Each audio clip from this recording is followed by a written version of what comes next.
Dear students আসসালামু আলাইকুম। আজকে আমি চট্টগ্রাম বিশ্ববিদ্যালয়ের ভর্তি পরীক্ষা আসা 2017-18 সেশনের ফিজিক্সের পদার্থ বিজ্ঞানের 20টি কোয়েশ্চেনের shortcut solution plus related information আজকে আমি আপনাদের সাথে শেয়ার করব। সো আপনি ভিডিওটি না টেনে শেষ পর্যন্ত কন্টিনিউ করবেন, আশা করি অনেক বেশি উপকৃত হবেন। চলুন তাহলে শুরু করি। Okay, let's solve the first question. ভাইয়া ফার্স্ট কোয়েশ্চেনটা দেখেন, 10⁸ নিউটন m ইনভার্স 2 পিডনের প্রয়োগে 1 মিটার দীর্ঘ একটি তারের দৈর্ঘ্য 10 ইনভার্স 3 মিটার বৃদ্ধি পেল, তারটির ইয়ং গুণাঙ্ক কত? কোয়েশ্চেনটা দেখেন, আমি আবারও রিপিট করতেছি। 10⁸ নিউটন m ইনভার্স 2 পিডনের প্রয়োগে 1 মিটার দীর্ঘ একটি তারের দৈর্ঘ্য 10 ইনভার্স 3 মিটার বৃদ্ধি পেল, তারটির ইয়ং গুণাঙ্ক কত? তো দেখেন ভাই, এই টাইপের কোয়েশ্চেনগুলো সলভ করার জন্য ভাই আপনাকে যে রিলেটেড ইনফরমেশনগুলো মাথায় রাখতে হবে। দেখেন আমার এই ইকুয়েশনে পিডনের মান দেওয়া আছে হচ্ছে 10⁸ নিউটন m ইনভার্স 2, আদি দৈর্ঘ্য l। এখানে l এবং বড় হাতের l এবং ছোট হাতের l এর মধ্যে অনেকের মধ্যে একটা কনফিউশন ক্রিয়েট হয়। মনে রাখবেন, বড় হাতের l যেটা, এটা দিয়ে আমরা ইকুয়েশনে আদি দৈর্ঘ্য বোঝাই। কি বোঝায় ভাই? আদি দৈর্ঘ্য। আর ছোট হাতের l যেটা, এটা দিয়ে ভাই দৈর্ঘ্য বৃদ্ধি বোঝায়। এই জিনিসটা অনেকের মধ্যে কনফিউশন ক্রিয়েট হয়, সেজন্য একটু কনসেন্ট্রেশন দিয়ে খেয়াল রাখবেন যে বড় হাতের l যেটা, সেটা হচ্ছে আদি দৈর্ঘ্য, আর ছোট হাতের l যেটা, সেটা হচ্ছে ভাই দৈর্ঘ্য বৃদ্ধি বা দৈর্ঘ্যের পরিবর্তন বোঝায়। তো দেখেন আমাকে কোয়েশ্চেনে আদি দৈর্ঘ্যের মান দেওয়া হচ্ছে 1 মিটার দীর্ঘ একটা তারের উপর এই যে 10⁸ নিউটন m ইনভার্স 2 পিডনের পরে দৈর্ঘ্যের পরিবর্তন ছোট হাতের l এর মানটা দেওয়া হচ্ছে আমার 10 ইনভার্স 3 মিটার। আমাকে ইয়ং গুণাঙ্ক y is equal two what, এটার মানটা বের করতে হবে। তো দেখেন, এটা অনেক সময় কোয়েশ্চেনে ইয়ং গুণাঙ্ক বলে, অনেক সময় কোয়েশ্চেনে ভাই স্থিতিস্থাপক গুণাঙ্ক বলে। তো যেটা লাও সেটা কদুর মতো, ইয়ং গুণাঙ্ক বা স্থিতিস্থাপক গুণাঙ্ক দুটাই কিন্তু সেম জিনিস। তো দেখেন, আমরা এই কোয়েশ্চেনটা সলভ করার জন্য আমরা যে একটা ইকুয়েশন বা সূত্র জানি, ইয়ং গুণাঙ্ক বা স্থিতিস্থাপক গুণাঙ্ক y ইজ ইকুয়াল টু, আমরা যে ইকুয়েশনটা জানি সেটা হচ্ছে FL divided AL। FL divided AL, এখানে Fটা কি? প্রযুক্ত বল, আর এই বড় হাতের Lটা কি? আমি তো বললাম আদি দৈর্ঘ্য, আর A দিয়ে কি বোঝাচ্ছে? এরিয়া বা ক্ষেত্রফল, আর ছোট হাতের Lটা দিয়ে বোঝাচ্ছে ভাই দৈর্ঘ্য পরিবর্তন।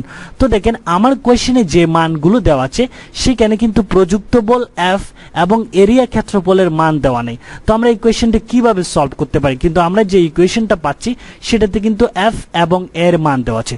তো আমরা দেখেন, এর আগে আমি কোয়েশ্চেনটা সলভ করার আগে আপনাকে ইয়ং গুণাঙ্ক বা স্থিতিস্থাপক গুণাঙ্ক এই ইকুয়েশনটাকে দেখেন তিনটা ফরম্যাটে কনভার্ট করা যায়, সেটা একটু আগে বুঝাই, তাহলে আপনার ইজি হবে।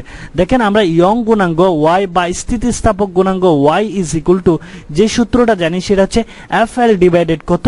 AL। এখান থেকে দেখেন, যখন আপনাকে প্রযুক্ত বল F এবং এরিয়া ক্ষেত্রফলের এ মান দেওয়া থাকবে না সরাসরি, সেই ক্ষেত্রে আপনি এই সূত্রটাকে একটু মডিফাই করতে পারেন। কিভাবে মডিফাই করতে পারেন? দেখেন, আমরা যে পিডনের সূত্রটা জানি, পিডন ইজ ইকুয়াল টু হচ্ছে ভাইয়া F বাই A, প্রযুক্ত বল ডিভাইডেড কি? ক্ষেত্রফল। এটাকে কি বলা হয়? পিডন। তো আপনার যখন ইয়ং গুণাঙ্ক বা স্থিতিস্থাপক গুণাঙ্কের মান বের করার সময় সরাসরি প্রযুক্ত বল এবং ক্ষেত্রফলের মান দেওয়া না থেকে যদি সরাসরি পিডনের মান দেওয়া থাকে, তাহলে এই ইকুয়েশন থেকে আমরা F by A is equal to কি লিখতে পারি ভাইয়া? পিডন ইন্টু L ডিভাইডেড কি লিখতে পারি?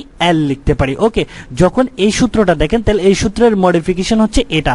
যখন আমাকে প্রযুক্ত বল এবং ক্ষেত্রফলের মানটা সরাসরি দেওয়া থাকবে না, তখন আমরা এই যে স্থিতিস্থাপক গুণাঙ্ক বা ইয়ং গুণাঙ্ক ইজ ইকুয়াল টু লিখতে পারি হচ্ছে পিডন ইন্টু L ডিভাইডেড কত? L। এখন দেখেন, এই সূত্রটাকে আমরা আরেকটু মডিফিকেশন করতে পারি, সেটা হচ্ছে আমরা দৈর্ঘ্য বিকৃতির একটা সূত্র জানি। দৈর্ঘ্য বিকৃতি ইজ ইকুয়াল টু হচ্ছে দৈর্ঘ্যের পরিবর্তন ডিভাইডেড হচ্ছে কি? আদি দৈর্ঘ্য। একটু ভালো করে খেয়াল করেন, দৈর্ঘ্য বিকৃতি ইজ ইকুয়াল টু হচ্ছে দৈর্ঘ্যের পরিবর্তন ছোট হাতের L ডিভাইডেড হচ্ছে বড় হাতের কি? L। তো দেখেন, বাট আমার এই ইকুয়েশনে দেখা যাচ্ছে বড় হাতের Lটা উপরে, ছোট হাতের Lটা কি? নিচে। সাপোজ মনে করেন এটা সরাসরি দেওয়া আছে, সাপোজ মনে করেন এখন এটা নাই, সরাসরি দৈর্ঘ্যের পরিবর্তন বা দৈর্ঘ্যের পরিবর্তন ডিভাইডেড আদি দৈর্ঘ্য। তাহলে এটা থাকলে, যদি সরাসরি দেওয়া থাকতো, তাহলে এখানে আমরা পিডন ইন্টু কি লিখতাম ভাইয়া? দৈর্ঘ্য বিকৃতি। বাট যেহেতু এখানে সরাসরি নাই, রিভার্স করা আছে, আদি দৈর্ঘ্যটা উপরে আছে, দৈর্ঘ্যের পরিবর্তন নিচে আছে, সেজন্য আমরা ইন্টু না লিখে এটাকে লিখতে পারি পিডন ডিভাইডেড কত? দৈর্ঘ্য বিকৃতি। পিডন ডিভাইডেড কত? দৈর্ঘ্য বিকৃতি। ডিভাইডেড কেন লিখলাম? কারণ হচ্ছে এখানে সরাসরি দৈর্ঘ্য বিকৃতির যে ইকুয়েশনটা সরাসরি নাই, রিভার্স আকারে আছে, উল্টা আকারে আছে, অর্থাৎ আদি দৈর্ঘ্য উপরে আছে, দৈর্ঘ্যের পরিবর্তন নিচে আছে। বাট আমরা জানি দৈর্ঘ্য বিকৃতির ক্ষেত্রে দৈর্ঘ্যের পরিবর্তন উপরে, আদি দৈর্ঘ্যটা নিচে, সেজন্য আমরা রিভার্স রিভার্স আকারে যেহেতু আছে সেজন্য আমরা ডিভাইড আকারে লিখলাম। তাহলে দেখেন এই স্থিতিস্থাপক গুণাঙ্ক বা ইয়ং গুণাঙ্ককে আমরা কয়ভাবে লিখতে পারি? একভাবে লিখতে পারি y হচ্ছে FL ডিভাইডেড কত L। এটা কখন ইউজ করব? যখন প্রযুক্ত বল ক্ষেত্রফলের মান সরাসরি দেওয়া থাকবে তখন এটা ইউজ করতে পারি। আর যখন প্রযুক্ত বল বা ক্ষেত্রফলের মান দেওয়া থাকবে না তখন আমরা সেটাকে দেখেন পিডনে কনভার্ট করে নিয়ে প্রযুক্ত বল ডিভাইডেড ক্ষেত্রফল পিডন লিখে তখন ইউজ করতে পারি। আবার যখন এই যে দৈর্ঘ্যের পরিবর্তন দেওয়া থাকবে না, সরাসরি দৈর্ঘ্য বিকৃতির মান দেওয়া থাকবে তখন দেখেন স্থিতিস্থাপক গুণাঙ্ক y আমরা ইউজ করতে পারি পিডন ডিভাইডেড কত দৈর্ঘ্য বিকৃতি। এই দেখেন তাহলে একটা সূত্র আমরা কয়ভাবে ইউজ করতে পারি? তিনভাবে। এই সূত্রগুলোর মডিফিকেশন গুলো মনে রাখবেন, কারণ বিশ্ববিদ্যালয় ভর্তি পরীক্ষায় প্রায় সময় এক একটা ইকুয়েশন ইউজ করা যায়, এরকম ইনফরমেশন গুলো আপনাকে এই ইকুয়েশনে দেওয়া থাকে। সো আমরা যদি এখন এই কোয়েশ্চেনটা সলভ করি, দেখেন এই কোয়েশ্চেনটা দেখেন y FL ডিভাইডেড কত L। তো যেহেতু আমাকে এখানে এই যে ইয়ং গুণাঙ্ক বা স্থিতিস্থাপক গুণাঙ্কের ইকুয়েশনে যে প্রযুক্ত বল এবং ক্ষেত্রফলের মানটা কোয়েশ্চেনে দেওয়া নাই, সো আমরা এই সূত্রটাকে একটু মডিফিকেশন করব। যেহেতু আমার পিডনের মানটা দেওয়া আছে সরাসরি, তো আমরা প্রযুক্ত বল ডিভাইডেড ক্ষেত্রফল কি লিখতে পারি ভাইয়া? পিডন। কি লিখতে পারি? পিডন ইনটু তাহলে কি হয় L ডিভাইডেড কত L।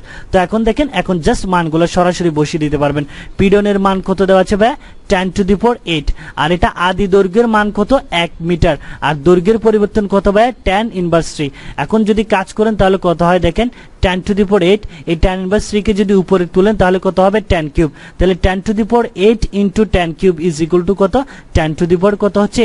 11। আশা করি আপনি কোয়েশ্চেনটা বুঝতে পেরেছেন। আমি জাস্ট আপনাকে যে জিনিসটা বোঝাতে চাচ্ছি, এই যে ইয়ং গুণাঙ্ক বা স্থিতিস্থাপক গুণাঙ্কের ইকুয়েশনটাকে আমরা কয়ভাবে মডিফিকেশন করতে পারতেছি এই জিনিসটা মাথায় রাখবেন, কারণ এক এক সময় কোয়েশ্চেনে এক এক জিনিসগুলো দেওয়া থাকে। হয় কোয়েশ্চেনে প্রযুক্ত বল ক্ষেত্রফল দেওয়া থাকে তখন এই সূত্রটা ইউজ করব, যখন প্রযুক্ত বল ক্ষেত্রফল দেওয়া না থাকে পিডন দেওয়া থাকবে তখন এই সূত্রের মডিফিকেশন এটা ইউজ করব, যখন পিডন এবং দৈর্ঘ্য বিকৃতির মান দেওয়া থাকবে তখন স্থিতিস্থাপক গুণাঙ্ক y হচ্ছে পিডন ডিভাইডেড দৈর্ঘ্য বিকৃতি, এই ইকুয়েশনটা ইউজ করব।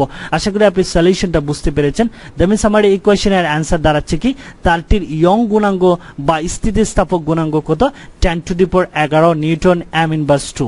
ওকে, নেক্সট আরেকটা কোয়েশ্চেন সলভ করবো আমরা ভাইয়া। কোয়েশ্চেনটা দেখেন, কোন স্থির তরঙ্গের পরস্পর দুটি নিষ্পন্দ বিন্দুর মধ্যবর্তী দূরত্ব 75 সেন্টিমিটার, এর তরঙ্গ দৈর্ঘ্য কত? দেখেন কোয়েশ্চেনটা আবার, কোন স্থির তরঙ্গের পরস্পর মিন্স হচ্ছে পরপর দুটি নিষ্পন্দ বিন্দুর মধ্যবর্তী দূরত্ব হচ্ছে ভাইয়া 75 সেন্টিমিটার।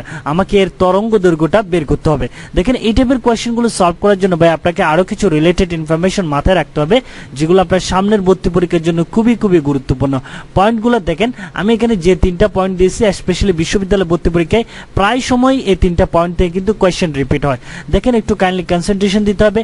একটি সুস্পন্দ ও একটি নিষ্পন্দ বিন্দুর মধ্যবর্তী দূরত্ব হচ্ছে ভাইয়া ল্যামডা ডিভাইডেড কত? 4, অর্থাৎ λ/4। একটি সুস্পন্দ ও একটি নিষ্পন্দ বিন্দুর মধ্যবর্তী দূরত্ব হচ্ছে ভাইয়া λ/4। আরেকটা দেখেন 2 নম্বর যে পয়েন্টটা, পরপর দুটি সুস্পন্দ বিন্দুর মধ্যবর্তী দূরত্ব হচ্ছে ভাইয়া λ/2। আর 3 নম্বর যে পয়েন্টটা দেখেন, পরপর দুটি নিষ্পন্দ বিন্দুর মধ্যবর্তী দূরত্ব হচ্ছে ভাইয়া λ/2। তার মানে দেখেন পরপর দুটি সুস্পন্দ এবং পরপর দুটি নিষ্পন্দ বিন্দুর মধ্যবর্তী দূরত্ব হচ্ছে ভাইয়া λ/2, বাট একটা সুস্পন্দ এবং একটা নিষ্পন্দ বিন্দুর মধ্যবর্তী দূরত্ব হচ্ছে ভাই λ/4। এই যে 3টা ইনফরমেশন যদি আপনার মাথায় থাকে, ভর্তি পরীক্ষা আসে এই টাইপের আপনি ম্যাক্সিমাম কোয়েশ্চেন 50% কোয়েশ্চেন সলভ করতে পারবেন, কারণ 50% কোয়েশ্চেনই কিন্তু এই 3টা পয়েন্ট থেকে আসা এই টাইপের কোয়েশ্চেনগুলো। তো দেখেন আমরা যদি এই কোয়েশ্চেনটা সলভ করি ভাইয়া, দেখেন কোন স্থির তরঙ্গের পরস্পর দুটি নিষ্পন্দ বিন্দুর মধ্যবর্তী দূরত্বের মান দেওয়া আছে কত ভাইয়া? 75 সেন্টিমিটার। তো আমি আপনাকে রিলেটেড ইনফরমেশনে দেখালাম যে পরপর দুইটা নিষ্পন্দ বিন্দুর মধ্যবর্তী দূরত্ব হচ্ছে ভাইয়া কত? λ/2। তো আমার এই কোয়েশ্চেনে দেওয়া আছে হচ্ছে পরপর দুইটি নিষ্পন্দ বিন্দুর মধ্যবর্তী দূরত্ব, এই কোয়েশ্চেনে দেওয়া আছে 75 সেন্টিমিটার। আমরা সূত্র থেকে জানি হচ্ছে পরপর দুইটা নিষ্পন্দ বিন্দুর মধ্যবর্তী দূরত্ব আমরা সূত্র থেকে জানি λ/2, আর এখানে কোয়েশ্চেনে দেওয়া আছে কত? 75 সেন্টিমিটার। তাহলে দুইটাই যেহেতু নিষ্পন্দ বিন্দুর মধ্যবর্তী দূরত্ব, তাহলে দুইটাকে আমরা সমান চিন্তা করতে পারি। তাহলে এখান থেকে যদি আমরা ল্যামডার মানটা বের করি তরঙ্গ দৈর্ঘ্য, তাহলে কি হচ্ছে 75 × 2, 75 × 2 মানে কত 100। এখন এই মানটা কিসে দেওয়া আছে দেখেন 75 সেন্টিমিটার যেহেতু, তাহলে আমার এই তরঙ্গ দৈর্ঘ্যের মান যেটা বের হলো সেটা কিন্তু সেন্টিমিটার এককে বের হবে। বাট আমার কোয়েশ্চেনের অপশনে যেগুলো দেওয়া আছে সবগুলো দেখেন মিটার এককে। সো আপনাকে এই জিনিসটা একটু মাথায় রাখতে হবে। তাহলে 100 সেন্টিমিটারকে এখন আমাকে মিটারে কনভার্ট করতে হবে। সরি 75 × 2 মানে হচ্ছে 150 সেন্টিমিটার। তো এটাকে আমরা যখন মিটারে কনভার্ট করব তখন 100 দিয়ে কি করতে হবে ভাইয়া, 100 দিয়ে ভাগ করতে হবে। ভাগ করলে কত হবে আমার ভাইয়া 1.5 মিটার। এখানে যে জিনিসটা যেহেতু মধ্যবর্তী দূরত্বের মানটা সেন্টিমিটারে আসে, তাহলে আমার ল্যামডার মানটা গুণ করলে কিন্তু সেন্টিমিটারে বের হবে। বাট আমার কোয়েশ্চেনের অপশনগুলোতে কিসে দেওয়া আছে, মিটার দেওয়া আছে। সেই জন্য মানটাকে 100 দিয়ে ভাগ করে ভাইয়া মিটারে কনভার্ট করতে হবে। দ্যাটস ওয়াই আমার এই কোয়েশ্চেনের অ্যান্সার হচ্ছে কি তরঙ্গ দৈর্ঘ্যের মান কত 1.5 মিটার। আমি কিন্তু এই কোয়েশ্চেনের সলিউশনটা শেয়ার করতে চাচ্ছি না, আমি আপনাকে জাস্ট এই তিনটা ইনফরমেশন একটু মাথায় রাখতে বলতেছি যেগুলো আপনার ভর্তি পরীক্ষার জন্য খুবই খুবই কাজে দিবে। মনে রাখবেন একটা সুস্পন্দ ও একটা নিস্পন্দ বিন্দুর মধ্যবর্তী দূরত্ব হচ্ছে λ/4, আর পরপর দুটি সুস্পন্দ বিন্দুর মধ্যবর্তী দূরত্ব λ/2, পরপর দুটি নিস্পন্দ বিন্দুর মধ্যবর্তী দূরত্ব হচ্ছে λ/2। এই সিম্পল রিলেটেড ইনফরমেশন গুলো মাথায় রাখলে আপনি এই টাইপের যে কোনো কোয়েশ্চেন ইজিলি কি করতে পারবেন, সলভ করতে পারবেন। ওকে, নেক্সট আরেকটা কোয়েশ্চেন সলভ করবো আমরা ভাইয়া। কোয়েশ্চেনটা দেখেন 400 ওহম এবং 800 ওহমের দুটি রোধ একটি 6 ভোল্ট ব্যাটারির সাথে শ্রেণীতে সংযুক্ত করা আছে। এই বর্তনীতে প্রবাহ মাত্রা মাপার জন্য একটি 10 ওহম রোধের এমিটার ব্যবহার করা হলো। এমিটারের পাঠ কত হবে? দেখেন এই কোয়েশ্চেনটা অনেকে পড়েই বুঝতে পারেন না যে এখানে কি বের করতে বলা হয়েছে। দেখেন আমি যদি কোয়েশ্চেনটা আপনাকে একটু থিসিস করে বুঝাই, এখানে কোয়েশ্চেনে বলা হয়েছে 400 ওহম এবং 800 ওহমের দুইটা রোধ একটা 6 ভোল্ট ব্যাটারির সাথে শ্রেণীতে সংযুক্ত করা আছে এবং বলছে এই বর্তনীতে প্রবাহ মাত্রা মাপার জন্য একটা 10 ওহম রোধের এমিটার ব্যবহার করা হয়েছে। এমিটারের পাঠ কত হবে?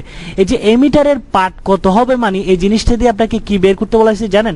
কারণ আমরা জানি এমিটার দিয়ে এমিটারের কাজটা কি, এমিটার কি পাঠ দেয়, এমিটার কি রিডিং দেয়।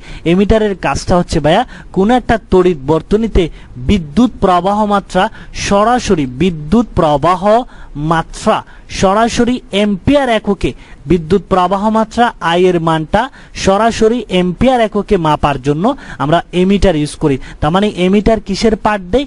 বিদ্যুৎ প্রবাহ আই এর পাঠ দেয় কি এককে ভাইয়া? এম্পিয়ার এককে। আশা করি বুঝতে পেরেছেন।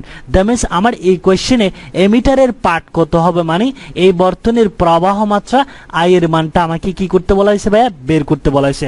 তো দেখেন এই কোয়েশ্চেনটা সলভ করার জন্য ভাইয়া আপনাকে যে রিলেটেড ইনফরমেশন গুলো মাথায় রাখতে হবে সেটা হচ্ছে দেখেন এট ফার্স্ট আমি আপনাকে একটু একটা জিনিস রিমাইন্ড করে দিতে চাচ্ছি, সেটা হচ্ছে এই যে এমিটারকে বর্তনীর সাথে সিরিজে বা শ্রেণীতে সংযুক্ত করা হয়। এই জিনিসটা অনেকে মিস্টেক করেন বা হয়তো আপনার মনে আছে, তারপর আমি একটু কোয়েশ্চেন সলভিং বোঝানোর সুবিধার্থে আপনাকে একটু রিমেম্বার করিয়ে দিচ্ছি।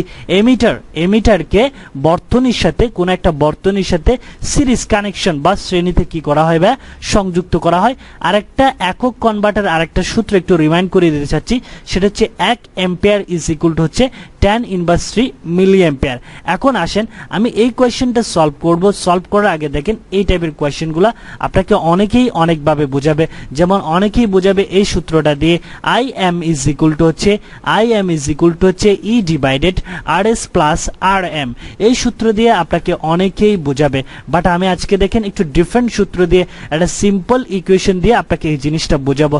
তার আগে আমি একটু চিত্রটা আঁকে আপনাকে বুঝাই দিচ্ছি। দেখেন আমাকে বলেছে 400 ওহম এবং 800 ওহমের দুইটা রোধ একটা 6 ভোল্ট ব্যাটারির সাথে শ্রেণীতে সংযুক্ত আছে এবং দেখেন 400 ওহম, এই যে দেখেন একটু চিত্রটা আঁকতেছি, এই যে একটা রোধ, এই যে একটা রোধ, এই যে 400 ওহম, এটাকে ধরলাম ভাইয়া 400 ওহম আর এটাকে ধরলাম ভাইয়া 800 ওহমের দুইটা রোধ এবং এটাকে R1 চিন্তা করলাম ভাইয়া, এটাকে R2 চিন্তা করলাম। এই যে 400 ওহম এবং 800 ওহমের দুইটা রোধ একটা 6 ভোল্ট ব্যাটারির সাথে কি আছে ভাইয়া?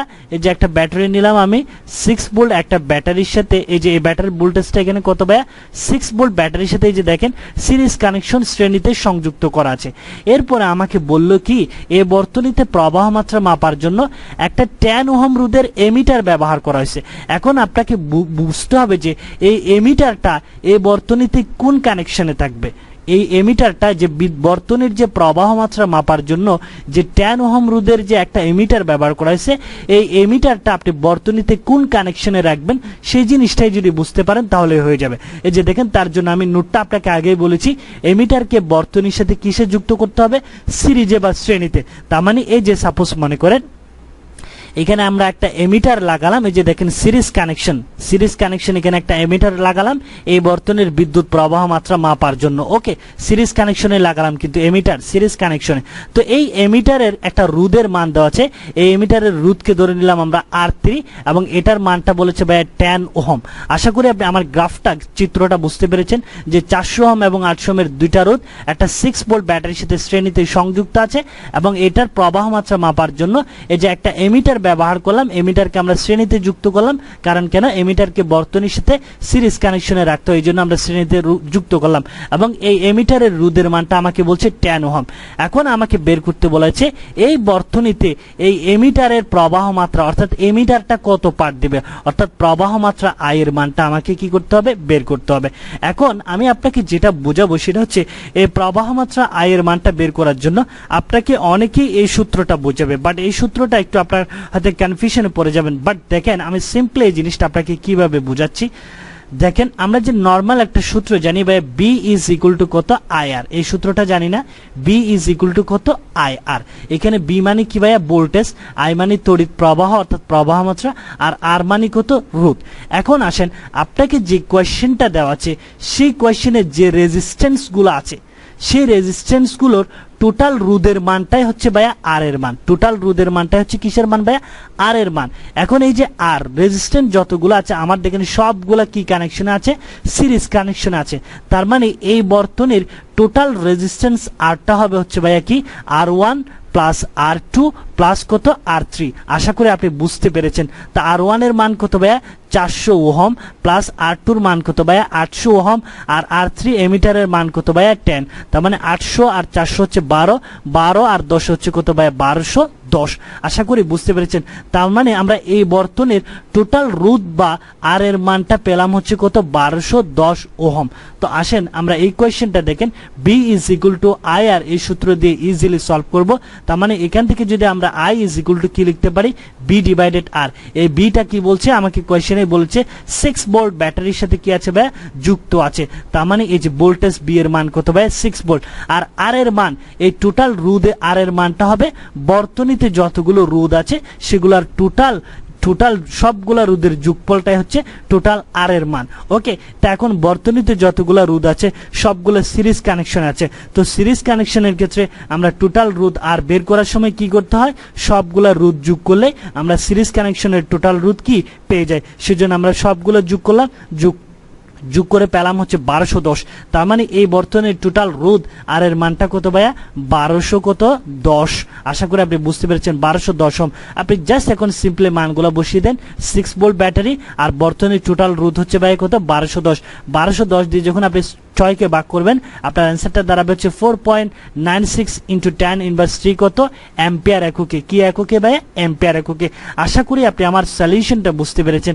আমি আপনাকে জাস্ট যেটা বোঝাতে চাচ্ছি, অনেকেই এই সূত্র দিয়ে আপনাকে লং ডিসকাশনে বোঝাবে, বাট আপনি এই সূত্রের ক্ষেত্রে না গিয়ে আপনি যদি যেটা বেসিক ফর্মুলা আসে সেখানে আসেন, B ইজ ইকুয়াল টু কত, IR। এখানে আরটা কত হচ্ছে, আরটা হচ্ছে রেজিস্ট্যান্স, রোধ। এই রোধটা হবে কোন একটা বর্তনীতে যতগুলো রোধ আছে সবগুলা রোধ কোন কানেকশনে আছে এটার উপর ডিপেন্ড করে যদি সিরিজ কানেকশনে থাকে তাহলে সবগুলা রোধের যোগফলটাই হবে হচ্ছে টোটাল রোধ আর এর মান। আর যদি আপনার প্যারালাল বা সমান্তরাল কানেকশনে থাকে তখন সেক্ষেত্রে আমরা টোটাল রোধ আর বের করার সময় কি 1/R1 প্লাস 1/R2 এভাবে সূত্র লিখে ওই সবগুলা রোধের যোগফলটাই হবে হচ্ছে টোটাল আর এর মান।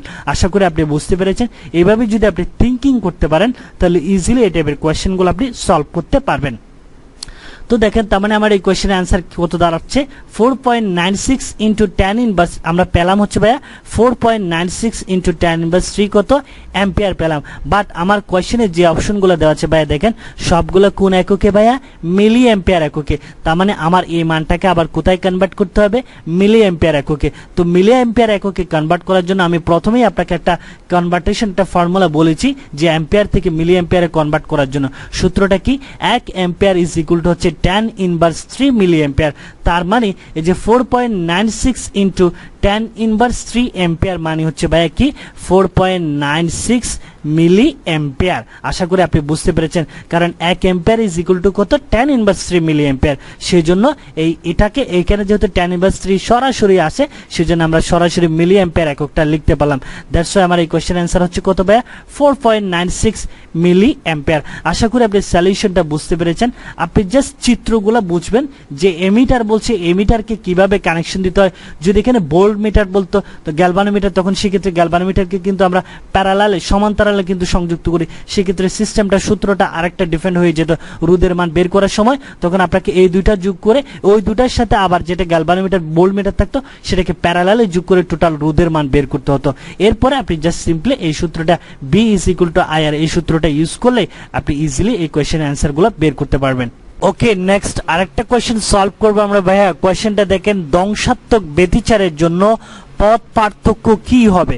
কোয়েশ্চেনটা দেখেন ভাই আবারও, ধ্বংসাত্মক ব্যতিচারের জন্য পথ পার্থক্য কি হবে। নিচে আমাকে 4টা অপশন দেওয়া আছে ভাইয়া। তো দেখেন এই কোয়েশ্চেন রিলেটেড যে ইনফরমেশনগুলো আপনাকে ভর্তি পরীক্ষার জন্য মাথায় রাখতে হবে সেটা হচ্ছে ভাইয়া, আমরা দুই ধরনের ব্যতিচার সম্পর্কে স্টাডি করেছিলাম। একটা হচ্ছে ভাইয়া গঠনমূলক ব্যতিচার, আর একটা হচ্ছে ভাইয়া ধ্বংসাত্মক ব্যতিচার। তো আমরা জানি গঠনমূলক ব্যতিচারের ক্ষেত্রে পথ পার্থক্যের মানটা হচ্ছে 2n ল্যামডা ডিভাইডেড 2। কত মানটা মুখস্থ রাখবেন, আমি বুঝাই দিচ্ছি আপনাকে। দেখেন পথ পার্থক্যের মানটা হচ্ছে 2n ল্যামডা ডিভাইডেড 2।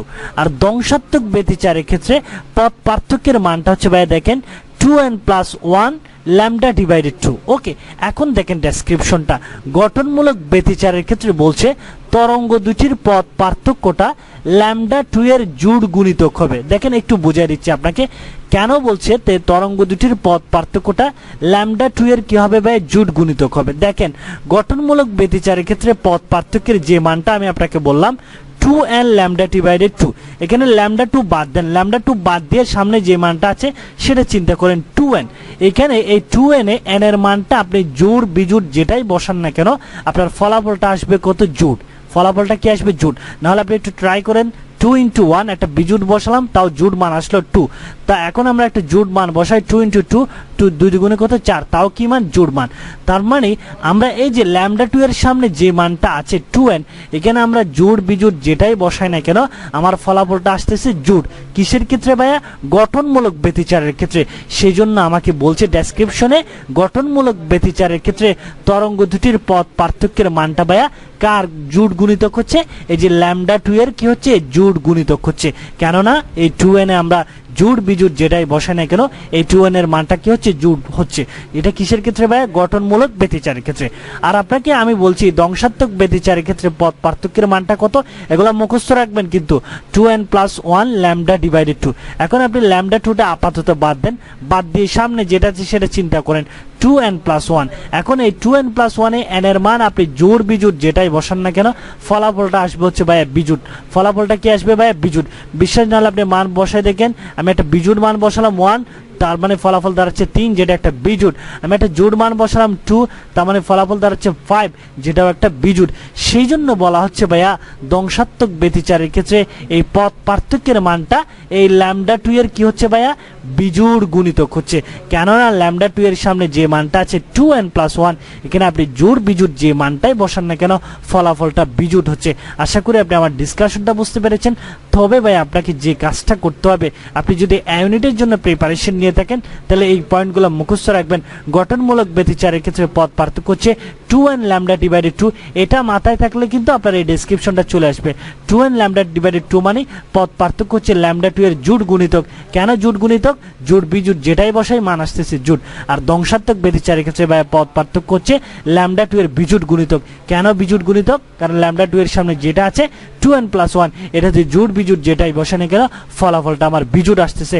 এই জন্য বলা হচ্ছে ধ্বংসাত্মক ব্যতিচারের ক্ষেত্রে পদ পার্থক্য হচ্ছে বাই λ2 এর বিজোড় গুণিতক। আশা করি আপনি আমার ডিসকাশনটা বুঝতে পেরেছেন। তো আমরা যদি কোয়েশ্চেনটা সলভ করে দেখেন, ধ্বংসাত্মক ব্যতিচারের ক্ষেত্রে পদ পার্থক্য কত ভাইয়া? এই যে সি অপশনটা 2n+1 ল্যামডা ডিভাইডেড কত 2। ধ্বংসাত্মক ব্যতিচারের ক্ষেত্রে এই λ2টা হচ্ছে কি λ2 এর কি বিজোড় গুণিতক হবে। এই যে এখানে 2n+1 ল্যামডা ডিভাইডেড 2। পাশাপাশি ডেসক্রিপশনগুলো মনে রাখবেন যে গঠনমূলক ব্যতিচারের ক্ষেত্রে পদ পার্থক্য λ2 এর জোড় গুণিতক আর তরঙ্গ দুটির পদ পার্থক্য λ2 এর কি বিজোড় গুণিতক, এবং এই ইকুয়েশনগুলো মুখস্থ রাখবেন, তাহলে সবচেয়ে বেশি কি হয় বেটার হয়। ওকে, নেক্সট আরেকটা কোশ্চেন সলভ করব আমরা ভাইয়া। কোশ্চেনটা দেখেন, টর্কের মাত্রা কোনটি? টর্কের মাত্রা কোনটি? এই টাইপের কোয়েশ্চেনগুলো সলভ করার জন্য আপনাকে যে রিলেটেড ইনফরমেশনগুলো মাথায় রাখতে হবে সেটা হচ্ছে এট ফার্স্ট ভাই আপনাকে জানতে হবে টর্ক কি জিনিস। টর্ক এটাকে অনেক সময় বলের ভ্রামকও বলা হয়। কি বলা হয় ভাইয়া? টর্ক বা বলের কি ভ্রামক। ওকে, এই টর্কের সংজ্ঞাটা দেখেন, ঘূর্ণায়মান কোন কণার ব্যাসার্ধ ভেক্টর এবং কণার উপর প্রযুক্ত বলের ভেক্টর গুণফলকে টর্ক বা বলের ভ্রামক বলে। অর্থাৎ এখানে যে জিনিসটা অনেকে মিস্টেক করেন, অনেক সময় কোয়েশ্চেনে বলের ভ্রামক বলে, তো বলের ভ্রামক যে কথা, টর্ক কিন্তু কি একই কথা, যেটা লাও সেটা কদুর মতো। তো টর্কের ডেফিনিশনে যেটা বলা হয়েছে সেটা হচ্ছে টর্ক জিনিসটা হচ্ছে ঘূর্ণায়মান কোন কণার ব্যাসার্ধ ভেক্টর এবং এটার উপর প্রযুক্ত বলের কি গুণফল, ভেক্টর গুণফলকে টর্ক বলা হয়। টর্ককে আমরা কি দিয়ে প্রকাশ করি? টাও দিয়ে। তার মানে আমরা ডেফিনিশন থেকে পাও টাও বা টর্ক ইজ ইকুয়াল টু হচ্ছে ব্যাসার্ধ ভেক্টর ইনটু কি প্রযুক্ত বল এফ ভেক্টর। ওকে, এখন আমরা এখান থেকে মাত্রা এবং একক দুইটাই বের করব। আশা করি মাত্রা একক বের করা এটা আমরা সবাই জানি। তারপর আমি জাস্ট এই কোয়েশ্চেন ব্যাংকে যেহেতু আছে সো আমি সলভ করে দিচ্ছি। দেখেন ব্যাসার্ধ, এটার মাত্রা কি হবে? এল। এখন এফ না, এফ এর মাত্রা হয়তো অনেকের সরাসরি মুখস্থ আছে, বাট আমি যদি তারপর আপনাকে ভেঙে বোঝাই, এফ ইজ ইকুয়াল টু আমরা কি লিখতে পারি? এম। একটা সূত্র আছে না, এটা লিখতে পারি। তার মিনস ব্যাসার্ধ হচ্ছে এল আর এম, এম এ না, তাহলে বরের মাত্রা কি বলুন তো? এম ইন্টু ত্বরণের মাত্রা কি বলুন তো? এল টি ইনভার্স 2। ওকে, আপনি যদি টোটাল গুণ করেন যেটা মাত্রাটা দাঁড়াবে হচ্ছে ml স্কয়ার টি ইনভার্স 2। ওকে, এটা হচ্ছে আমার টর্কের মাত্রা। আপনি ভেঙে করতে পারেন, বা অনেকের বলের মাত্রাটা সরাসরি মুখস্থ থাকলে সেটা বসাই দিতে পারেন ml টি ইনভার্স 2। এটা যদি মুখস্থ না থাকে তাহলে আপনি f is equal two ml কে ত্বরণ ছোট ছোট এককে কনভার্ট করে নিয়ে বের করতে পারেন। তার মানে টর্কের মাত্রা পাচ্ছে কি ml স্কয়ার টি ইনভার্স 2। তো আমরা যদি একক বের করি, এককটা কি? এই যে ব্যাসার্ধ, আর এর একক কি বলেন তো? ব্যাসার্ধের একক মিটার, আর বলের একক কি বলেন তো? নিউটন। তার মানে টর্কের এককটা দাঁড়াবে হচ্ছে নিউটন মিটার, আর মাত্রাটা দাঁড়াবে হচ্ছে ভাইয়া ml স্কয়ার টি ইনভার্স 2। এখানে মাত্রা একক বের করা এটা আমরা সবাই জানি, তারপর আমি একটু জাস্ট আপনাকে রিমেম্বার করে দিলাম। তবে এখানে একটা পয়েন্ট আমি বলে দিচ্ছি, যখন বড় কোনো কিছুর মাত্রা বা একক বের করতে হবে, যদি আপনার কনফিউশন লাগে তাহলে সেটাকে ছোট ছোট এককে কনভার্ট করবেন। যেমন f is equal two ma করতে পারেন। আবার এটাকেও যদি কনভার্ট করা লাগে তাহলে তো হবে না, এগুলো মুখস্থ রাখাটা শ্রেয়। মুখস্থ থাকলে সবচেয়ে বেটার, কম সময়ে অ্যান্সার করা যায়। তবে এখানে আমি যে জিনিসটা আপনাকে রিমাইন্ড করে দিব সেটা হচ্ছে টর্ক বা বলের ভ্রামক, এই দুইটা একই কথা, এবং ডেফিনেশনটা মনে রাখবেন এবং এই ইকুয়েশনটা মনে রাখবেন, কারণ এই ইকুয়েশনটা বিভিন্ন বিশ্ববিদ্যালয় ভর্তি পরীক্ষায় প্রায় দিয়ে দিয়েছিল। টাউ ইজ ইকুয়াল টু হচ্ছে আর ভেক্টর ইনটু কি ভেক্টর? F vector. অর্থাৎ টর্ক ইজ ইকুয়াল টু হচ্ছে ব্যাসার্ধ ভেক্টর ইনটু ওই কণার উপর প্রযুক্ত বলের ভেক্টর গুণফল, এটাকে টর্ক বা বলের ভ্রামক বলে। তো আমরা যদি কোয়েশ্চেনটা সলভ করি, এখন তো পারবেন। টর্কের মাত্রা কোনটা বলুন তো ভাইয়া? ml স্কয়ার টি ইনভার্স 2। কোথায় আছে দেখেন তো? এই যে অপশনের এতে আছে ভাইয়া ml স্কয়ার টি ইনভার্স 2, এবং টর্কের এককটা পেয়েছিলাম কি বলুন তো ভাইয়া? Newton metre. আশা করি আপনি আমার ডিসকাশনটা বুঝতে পারছেন। সিম্পলি এই কয়েকটা জিনিস মাথায় রাখলেই চলবে আপনার। ওকে, নেক্সট আরেকটা কোয়েশ্চেন সলভ করবো আমরা ভাইয়া। কোয়েশ্চেনটা দেখেন, একটি রাইফেলের গুলির ব্যাগ যদি দ্বিগুণ করা হয় তাহলে এর গতিশক্তি কত গুণ হবে? কোয়েশ্চেনটা দেখেন, রাইফেলের গুলির ব্যাগ যদি দ্বিগুণ করা হয় তাহলে এর গতিশক্তি কত গুণ হবে? অ্যাকচুয়ালি ভাইয়া এই টাইপের কোয়েশ্চেনগুলো বেসিক লেভেল থেকে করা কোয়েশ্চেন। আপনি যদি গতিশক্তির ইকুয়েশনটাও যদি একটু থিসিস করতে পারেন তাহলে এই টাইপের কোয়েশ্চেনগুলো খুব ইজিলি অল্প সময়ের মধ্যে অ্যান্সার করতে পারবেন। যেমন আমরা যে কাইনেটিক এনার্জি, গতিশক্তির যে ইকুয়েশনটা জানি সেটা কি? E K is equal to হচ্ছে হাফ mv স্কয়ার। ওকে, এখান থেকে যদি আমরা গতিশক্তি এবং ব্যাগের সম্পর্কযুক্তটা আলাদা করি, একটু আলাদা করি, তাহলে যেটা পাই সেটা হচ্ছে E কে প্রপোর্শনাল b স্কয়ার। এখানে m কে উজ্জ্বল রেখে, m কে যদি আমরা চিন্তা না করে বাদ দিয়ে E কে অর্থাৎ গতিশক্তি এবং ব্যাগের সম্পর্কটা আলাদা করি, তাহলে ইকুয়েশনটা দাঁড়াবে হচ্ছে E কে প্রপোর্শনাল b স্কয়ার। তার মানে আমি যদি একটু সাজিয়ে লিখি, E K is equal to হচ্ছে ভাইয়া কত? b square. তো আমাকে বলছে গুলির ব্যাগ যদি দ্বিগুণ করা হয়, তাহলে ব্যাগের মান যদি কত দ্বিগুণ, দ্বিগুণ মানে কয় গুণ, দুই গুণ। তার মানে বি এর মান যদি 2 বসাই আমরা ইকুয়েশনে, তাহলে কি দাঁড়াচ্ছে দেখি, ই K is equal two B এর মান দ্বিগুণ মানে 2, তার মানে 2 স্কয়ার ইজ ইকুয়াল টু কত 4। তার মানে গুলির ব্যাগের মান যদি দ্বিগুণ করা হয়, তাহলে গতিশক্তি আমার কয় গুণ হচ্ছে, 4 গুণ। আশা করি আপনি ডিসকাশনটা বুঝতে পেরেছেন। এগুলো সিম্পল বেসিক লেভেল থেকে করা কোয়েশ্চেন। আপনি জাস্ট ইকুয়েশন থেকে যেটা বলবে সেটার সম্পর্কটাকে আলাদা করবেন। যেমন যদি গতিশক্তির সাথে বরের সম্পর্ক চাওয়া হতো, তাহলে আপনি গতিশক্তির সাথে বরকে আলাদা করে চিন্তা করতে পারতেন। ওকে, তো দ্যাটস ওয়াই আমার এই কোয়েশ্চেনের অ্যান্সার কি দাঁড়াচ্ছে, এটি রাইফেলের গুলির ব্যাগ যদি দ্বিগুণ করা হয়, তাহলে এর গতিশক্তি কয় গুণ বৃদ্ধি পাচ্ছে, 4 গুণ। আপনি জাস্ট সিম্পল গতিশক্তির ইকুয়েশনটাও যদি বুঝেন, তাহলে কিন্তু এই টাইপের কোয়েশ্চেনগুলো সলভ করতে পারবেন। ওকে, নেক্সট আরেকটা কোয়েশ্চেন সলভ করবো আমরা। ভাইয়া কোয়েশ্চেনটা দেখেন, যদি কোনো বস্তুর স্থির বর m নট এবং বস্তুটি বি বেগে চলমান হলে বস্তুটির বর m হয়, তবে m হচ্ছে, নিচে আমাকে 4টা ইকুয়েশন দেওয়া আছে, এখান থেকে m এর মানটা আমাকে ফাইন্ড আউট করতে হবে। অ্যাকচুয়ালি এই কোয়েশ্চেনগুলো করা হয়েছে জ্যোতির্বিজ্ঞান চ্যাপ্টার থেকে। আমরা যে আপেক্ষিক বর, দৈর্ঘ্য সংকোচন, কাল দীর্ঘায়ন, এসব যে ইকুয়েশনগুলো আমরা ওখান থেকে পেয়েছিলাম, এই ইকুয়েশনগুলো বিভিন্ন সময় বিশ্ববিদ্যালয়ে ভর্তি পরীক্ষায় দিয়ে এখান থেকে কোয়েশ্চেনগুলো করা হয়। যেমন আমরা কিছু গুরুত্বপূর্ণ সূত্র আমি এখানে আপনাদের জন্য শেয়ার করেছি। এখানে 4টা ইম্পর্টেন্ট সূত্র এখানে আমি আপনাদের জন্য শেয়ার করেছি। এই 4টা সূত্র থেকে প্রায় সময় বিশ্ববিদ্যালয়ে ভর্তি পরীক্ষায় কোয়েশ্চেন হয়। যেমন এই যে আপেক্ষিক বর m ইজ ইকুয়াল টু হচ্ছে m not root over 1 minus B square by কি সি স্কোয়ার। এই ইকুয়েশনগুলো মাথায় রাখবেন, কারণ এই ইকুয়েশনগুলোই সরাসরি অপশনে দেওয়া থাকে। সেজন্য আপনাকে যেটা করতে হবে, ইকুয়েশনগুলো মুখস্থ করতে হবে। স্পেশালি অনেকের হয়তো মুখস্থ আছে, কারণ এগুলো আমরা ম্যাথমেটিক্যাল টার্ম করতে গিয়ে এগুলো আমাদের প্রয়োজন পড়ে। সো দ্যাটস ওয়াই আমাদের এগুলো মুখস্থই থাকে। তারপর আমি জাস্ট আপনাকে একটু রিমাইন্ড করে দিচ্ছি। নেক্সট হচ্ছে দৈর্ঘ্য সংকোচন L ইজ ইকুয়াল টু হচ্ছে L not root over 1 minus B square by কত সি স্কোয়ার।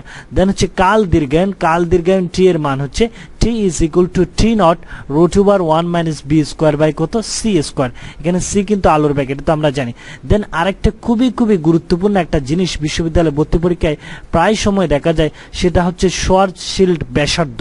এই যে শোয়ারশিল্ড ব্যাসার্ধের যে ইকুয়েশনটা, সমীকরণটা, এটা বিভিন্ন সময় বিশ্ববিদ্যালয়ে ভর্তি পরীক্ষায় দেখা যায়। মনে রাখবেন, শোয়ারশিল্ড ব্যাসার্ধ বা এটাকে অনেক সময় সংকট ব্যাসার্ধ বলা হয়। কি ব্যাসার্ধ? সংকট ব্যাসার্ধ নামে ভর্তি পরীক্ষায় দেখা যায়। শোয়ারশিল্ড ব্যাসার্ধ বা সংকট ব্যাসার্ধ RS ইজ ইকুয়াল টু হচ্ছে 2gm ডিভাইডেড কত সি স্কোয়ার, 2gm ডিভাইডেড কত সি স্কোয়ার।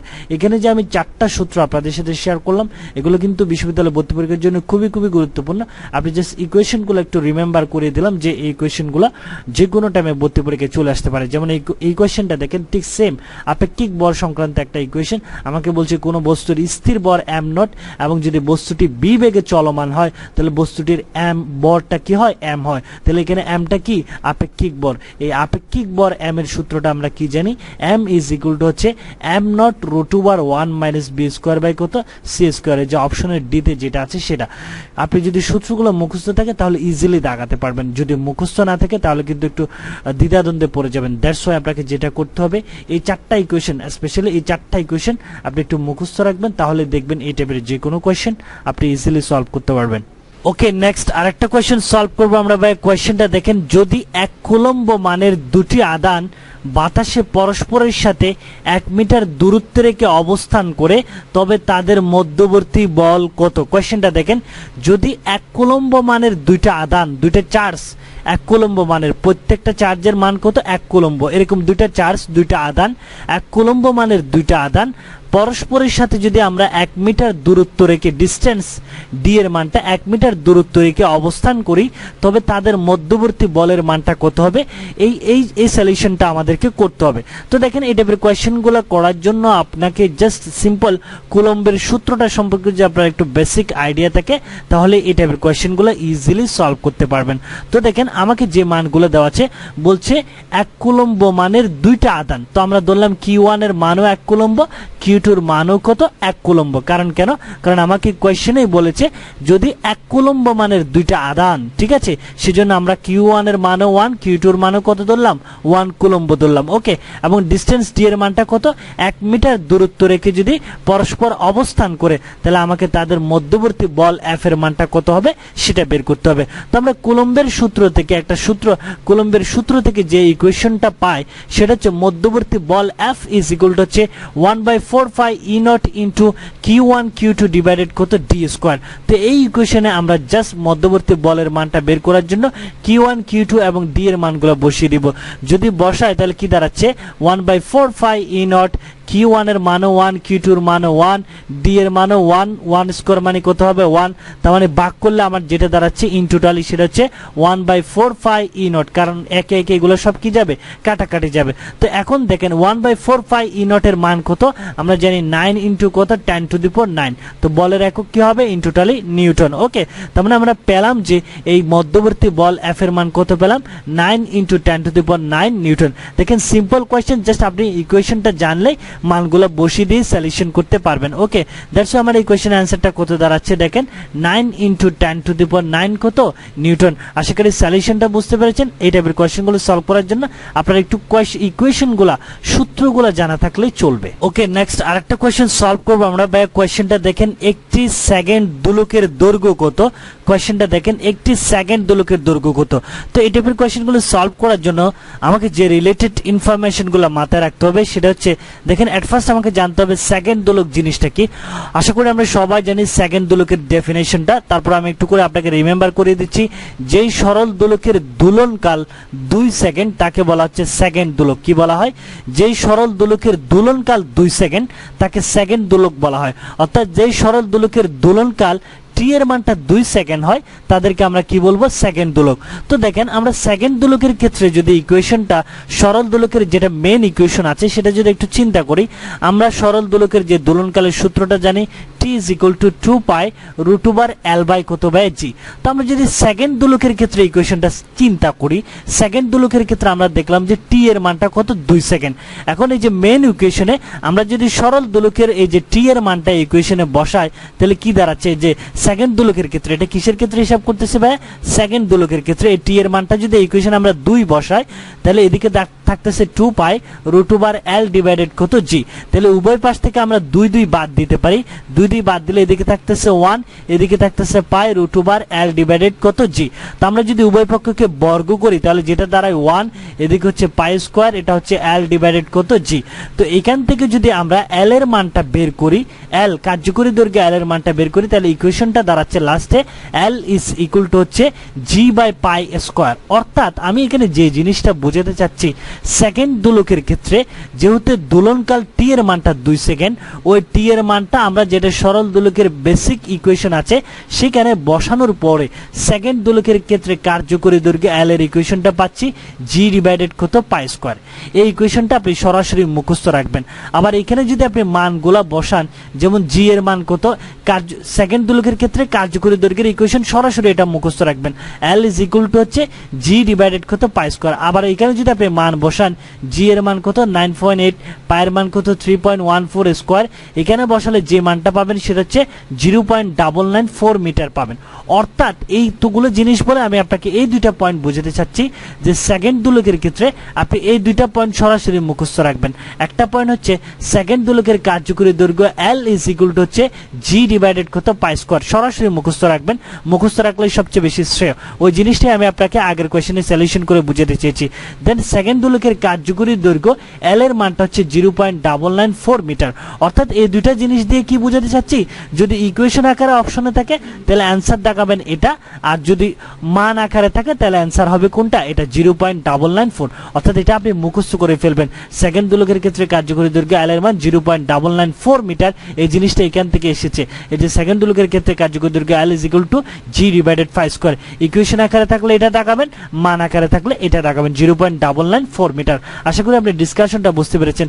তো দেখেন আমরা যদি এই কোয়েশ্চেনটা সলভ করি, এটি সেকেন্ড দোলকের কার্যকরী দৈর্ঘ্য কত, তা আমি আপনাকে সরাসরি মুখস্থ করতে বলেছিলাম সেকেন্ড দোলকের কার্যকরী দৈর্ঘ্য L ইজ ইকুয়াল টু হচ্ছে g ডিভাইডেড পাই স্কয়ার। আর যদি মান আকারে থাকতো তাহলে আমরা মানটা দেখাতাম কত ভাই 0.994 মিটার। আপনাকে যেটা করতে হবে এই দুইটা ইনফরমেশন সরাসরি সেকেন্ড দোলকের ক্ষেত্রে মুখস্থ রাখবেন। আর জিনিসটা আসছে কোত্থেকে সেটা হচ্ছে এই যে এটা সরল দোলকের এই যে সেকেন্ড দোলকের ক্ষেত্রে দোলনকাল t এর মানটা 2 সেকেন্ড, এটা বসে করেই আমরা সেকেন্ড দোলকের এই মানগুলা এই ইকুয়েশনটা পাচ্ছি। ওকে, নেক্সট আরেকটা কোয়েশ্চেন সলভ করবো আমরা ভাইয়া। কোয়েশ্চেনটা দেখেন 1 কিলোওয়াট আওয়ার সমান কত জুল। দেখেন কোয়েশ্চেনটা ভাইয়া 1 কিলোওয়াট আওয়ার সমান কত জুল। অ্যাকচুয়ালি এই টাইপের কোয়েশ্চেনগুলো বেসিক লেভেল থেকে করা কোয়েশ্চেন, এগুলো অ্যাকচুয়ালি মুখস্থ রাখাটাই শ্রেয়। যদি আপনি মুখস্থ রাখতে পারেন তাহলে ইজিলি খুব অল্প সময়ের মধ্যে ভর্তি পরীক্ষা এই টাইপের কোয়েশ্চেনগুলো অ্যান্সার করতে পারবেন। যেমন দেখেন এই টাইপের আরো কয়েকটা ইনফরমেশন আমি আপনাকে মুখস্থ রাখার জন্য বলবো। এখানে আমি 4টা ইনফরমেশন আপনাকে শেয়ার করেছি। এই 4টা ইনফরমেশন বিভিন্ন বিশ্ববিদ্যালয় ভর্তি পরীক্ষায় প্রায় সময় দেখা গিয়েছিল, স্পেশালি ডিইউ, সিইউ, জেইউতে প্রায় সময় দেখা গিয়েছিল। এগুলো মুখস্থ টাইপের কিছু পয়েন্ট, এগুলো যদি আপনি মুখস্থ রাখতে পারেন তাহলে দেখবেন ইজিলি খুব অল্প সময়ের মধ্যে এগুলো আপনি দাগাইতে পারবেন। মুখস্থ রাখাটা শ্রেয়, আমি বারবার বলতেছি। দেখেন এগুলো হয়তো আপনার জানা বিষয়, তারপর আমি আপনাকে একটু জাস্ট সিম্পলি রিমেম্বার করিয়ে দেবো। যেমন ফার্স্ট যে পয়েন্টের কথা বলবো সেটা হচ্ছে 1 কিলোওয়াট আওয়ার সমান হচ্ছে 3.6 × 10⁶ জুল। মুখস্থ রাখায় শ্রেয়। 1 কিলোওয়াট আওয়ার সমান 3.6 × 10⁶ জুল। যেন 1 হর্স পাওয়ার বা 1 অশ্ব ক্ষমতা সমান হচ্ছে 746 ওয়াট। এই পয়েন্টগুলো বিশ্ববিদ্যালয় ভর্তি পরীক্ষায় প্রায় সময় দেখা গিয়েছিল, এই 4টা পয়েন্ট। এই জন্য আমি বারবার বলতেছি এগুলো আপনি মুখস্থ রাখবেন। হয়তো আপনার জানা আছে, আমি জাস্ট আবারও বলছি, রিমেম্বার করে দিচ্ছি। 1 ইলেকট্রন ভোল্ট, 1 ইলেকট্রন ভোল্টের মানটা অনেকবার এসেছিল বিশ্ববিদ্যালয় ভর্তি পরীক্ষায়। 1 electron volt is equal to হচ্ছে 1.6 × 10⁻19 জুল, 19 জুল। ঠিক আছে, 1.6 × 10⁻19 জুল 1 ইলেকট্রন ভোল্ট। আর এটা তো সবাই জানে 1 ক্যালোরি সমান কত, 4.2 জুল। এই যে 4টা পয়েন্ট এখানে স্পেশালি গুরুত্বপূর্ণ হচ্ছে 1, 2 এবং 3, এগুলো প্রায় সময় দেখা গেছিল। 1 electron volt, 1 horse power, 1 kilowatt ঘন্টা, এগুলো প্রায় সময় দেখা গেছিল। সো আপনাকে যেটা করতে হবে ভাইয়া, এই জিনিসগুলো মুখস্থ রাখবেন, দেখবেন ইজিলি এই টাইপের মুখস্থ টাইপের কোয়েশ্চেনগুলো আপনি সলভ করতে পারবেন। যেমন দেখেন এই কোয়েশ্চেনের অ্যান্সার যদি আমরা করি 1 কিলোওয়াট আওয়ার সমান কত জুল, আমি বলেছিলাম আপনি এগুলো মুখস্থ রাখবেন। 1 কিলোওয়াট আওয়ার সমান হচ্ছে 3.6 × 10⁶ জুল, পাশাপাশি 1 হর্স পাওয়ার, 1 ইলেকট্রন ভোল্ট এবং 1 ক্যালোরি। এই 4টা পয়েন্ট আপনি মাথায় রাখবেন। আশা করি এই টাইপের কমন কোয়েশ্চেনগুলো আসলে আপনি ইজিলি সলভ করতে পারবেন। ওকে, নেক্সট আরেকটা কোয়েশ্চেন সলভ করবো আমরা ভাইয়া। কোয়েশ্চেনটা দেখেন কোন ভেক্টরটি এ ভেক্টরের উপর লম্ব, অর্থাৎ একটা ভেক্টরের মান দেওয়া আছে দেখেন ভাইয়া 4i + 3j। আমাকে ফাইন্ড আউট করতে হবে নিচে যে 4টা অপশনগুলো দেওয়া আছে এখান থেকে কোন ভেক্টরটা এই এ ভেক্টরের উপর লম্ব হিসেবে আছে। দেখেন ভাই এগুলো অ্যাকচুয়ালি বেসিক লেভেল থেকে করা কোয়েশ্চেন, বাট আমরা হয়তো সবাই জানি। তারপর আমি একটু কোয়েশ্চেন ব্যাংক সলভিং এর সুবিধার্থে আপনাকে একটু রিলেটেড ইনফোগুলো একটু রিমেম্বার করে দিচ্ছি। সেটা হচ্ছে দুইটা ভেক্টর যখন পরস্পর লম্ব বলা হয়, যদি দুইটা ভেক্টর পরস্পর লম্ব হয় মাথায় রাখবেন এদের ডট গুণনের মান কত হয়, 0 হয়। ডট গুণনের মান কি হয়, 0 হয়। এই জিনিসটা মনে রাখবেন। তবে এই ডট গুণন করার জন্য আপনাকে কিছু জিনিস মাথায় রাখতে হবে, কিছু গুরুত্বপূর্ণ সূত্র মাথায় রাখতে হবে। সেটা হচ্ছে এগুলো তো আমরা সবাই জানি, তারপর আমি রিমেম্বার করে দিচ্ছি। i.i, j.j, k.k is equal to হচ্ছে 1। অর্থাৎ এই জিনিসটা কি জানেন, এই জিনিসটা যদি আমি খাঁটি বাংলায় বলি, এই জিনিসটা অনেকে মিস্টেক করে ফেলেন। সেজন্য আমি যদি খাঁটি বাংলায় বলি, এটা হয়তো সবাই জানি। তারপর যখন ডট গুণনের ক্ষেত্রে গুণনটা সেম হবে, অর্থাৎ আই দুইটা মান সেম না, যখন দুইটা সেম হবে তখন মান 1 হবে। বাট দুইটা মান সেম না হয় যদি ব্যতিক্রম হয়, যেমন দেখেন i.j হয়, তাও 0 হবে।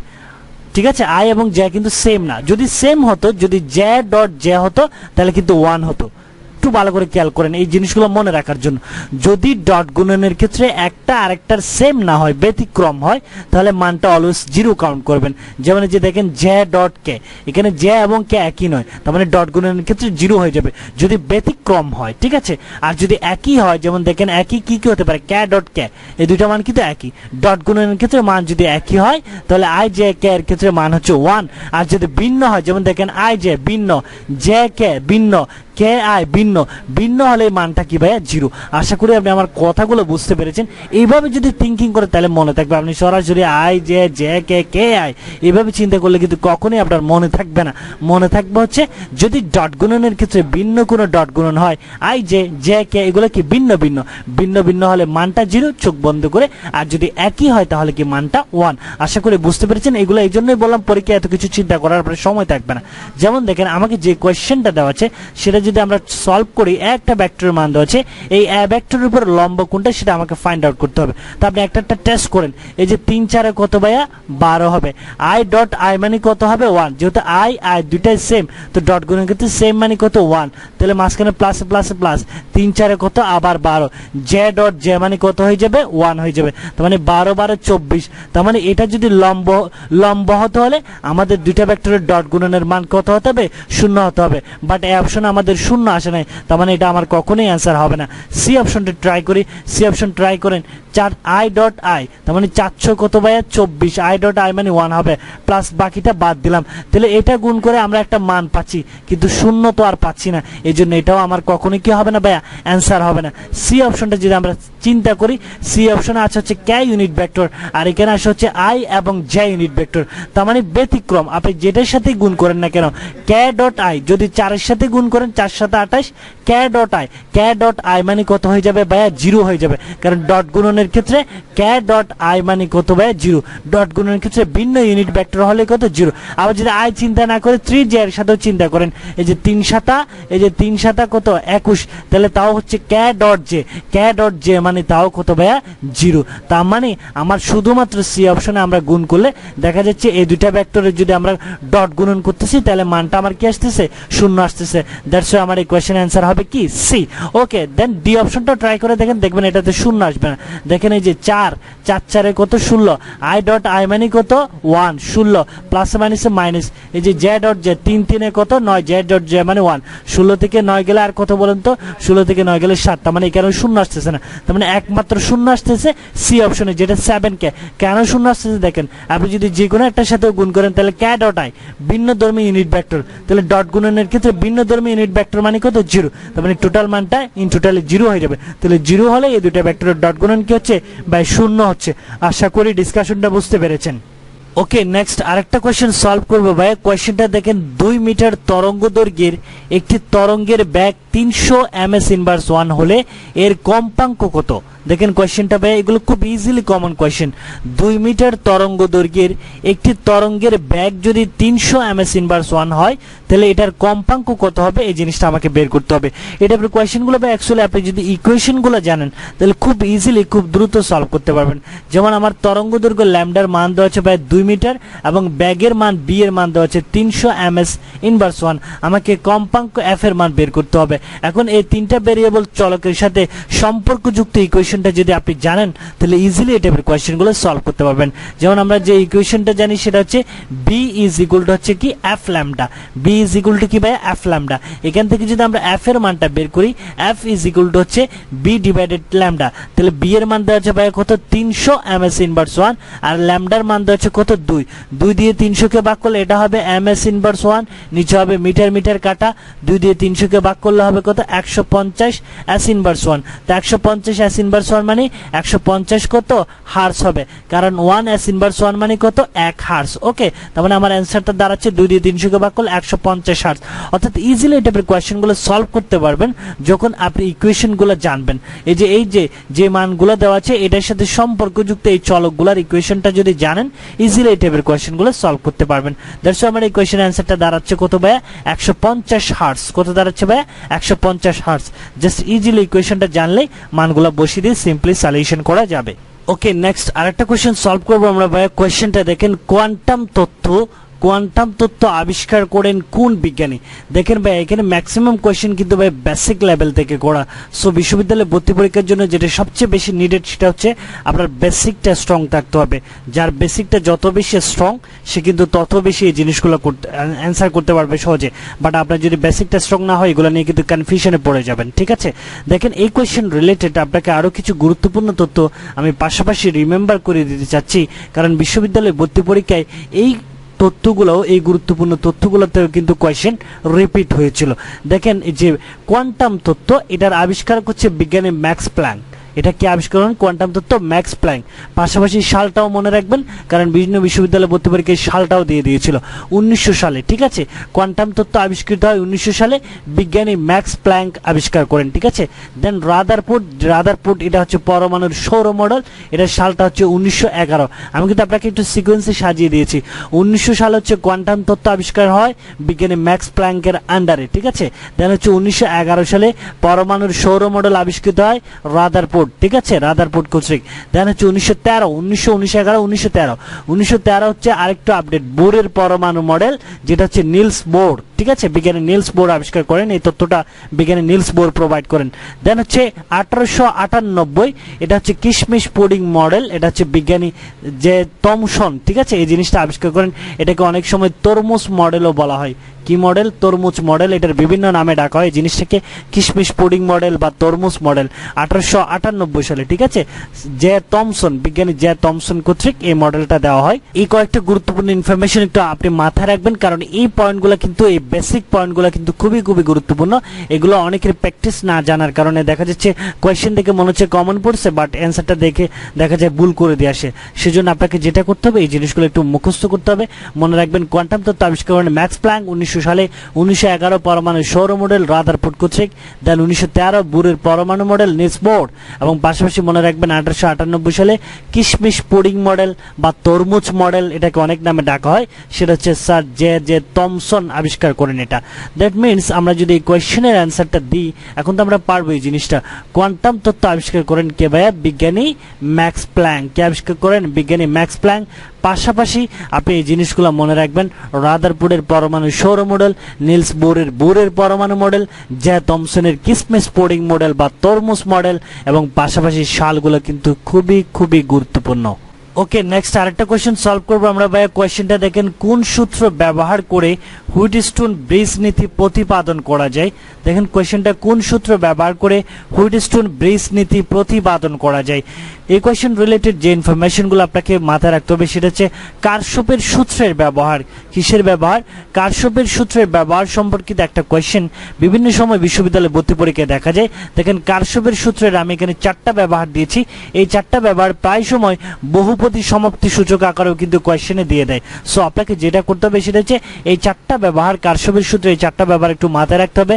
ফার্স্ট যেটা, সেটা দেখেন, বিদ্যুৎ প্রবাহ ও বিভব পার্থক্য নির্ণয়ের ক্ষেত্রে কারশফের সূত্র ব্যবহার হয়। কিসে? বিদ্যুৎ প্রবাহ ও বিভব পার্থক্য নির্ণয়ের ক্ষেত্রে। দেন হচ্ছে হুইটস্টোন ব্রিজ নীতি প্রতিপাদন করার ক্ষেত্রে কারশফের সূত্রের কি হয়? ব্যবহার হয়। দেন 3 নাম্বার হচ্ছে বিদ্যুৎ কোষের শ্রেণী সমবায়ের ক্ষেত্রে কারশফের সূত্র ব্যবহার করতে পারি। দেন 4 নাম্বার হচ্ছে বিদ্যুৎ কোষের সমান্তরাল সমবায়ের ক্ষেত্রে আমরা কারশফের সূত্রের ব্যবহার করতে পারি। দেখেন তাহলে বিদ্যুৎ প্রবাহ বিভব পার্থক্য নির্ণয়ের ক্ষেত্রে কারশফের সূত্র ব্যবহার হয়, হুইটস্টোন ব্রিজ নীতি এবং শ্রেণী সমবায় এবং সমান্তরাল সমবায়ের ক্ষেত্রেও, অর্থাৎ শ্রেণী এবং সমান্তরাল এই দুই সমবায়ের ক্ষেত্রে আমরা কি ইউজ করতে পারি? কারশফের সূত্রে কি করা যায়? ব্যবহার করা যায়। এই 4টা ব্যবহার একটু আপনি মাথায় রাখবেন, কারণ এই কারশফের সূত্রের ব্যবহার থেকে প্রায় সময় বহুপদী সমাপ্তি সূচক আকারেও কিন্তু কোয়েশ্চেন দেয়। সো আমরা যদি এই কোয়েশ্চেনটা সলভ করি, কোন সূত্র ব্যবহার করে হুইটস্টোন ব্রিজ নীতি প্রতিপাদন করা যায়? আমরা দেখলাম কারশফের সূত্র ব্যবহার করে হুইটস্টোন ব্রিজ নীতি প্রতিপাদন করা যায়। বিদ্যুৎ প্রবাহ এবং বিভব পার্থক্য নির্ণয়ের ক্ষেত্রে এই কারশফের সূত্র ব্যবহার করা হয়। শ্রেণী সমবায় এবং সমান্তরাল সমবায়ের ক্ষেত্রে এই কারশফের সূত্র ব্যবহার করা হয়। জাস্ট সিম্পলি এই 4টা ইনফরমেশন একটু মাথায় রাখবেন। ওকে, নেক্সট আরেকটা কোয়েশ্চেন সলভ করবো আমরা ভাইয়া। কোয়েশ্চেনটা দেখেন, তেজস্ক্রিয়তা হলো, নিচে আমাকে 4টা অপশন দেওয়া আছে তেজস্ক্রিয়তা সম্পর্কিত। এখানে কোন অপশনটা সঠিক সেটা আমাকে ফাইন্ড আউট করতে হবে। তো দেখেন, এই তেজস্ক্রিয়তা সম্পর্কিত কোয়েশ্চেনগুলো সলভ করার জন্য ভাই আপনাকে যে রিলেটেড ইনফরমেশনগুলো মাথায় রাখতে হবে, সেটা হচ্ছে ফার্স্ট যে পয়েন্টটা মনে রাখতে হবে তেজস্ক্রিয়তা সম্পর্কিত, সেটা হচ্ছে যে সকল মৌলের পারমাণবিক সংখ্যা 82 এর চেয়ে বেশি, 82-র বেশি, কেবল সে সকল মৌলই তেজস্ক্রিয় হতে পারে।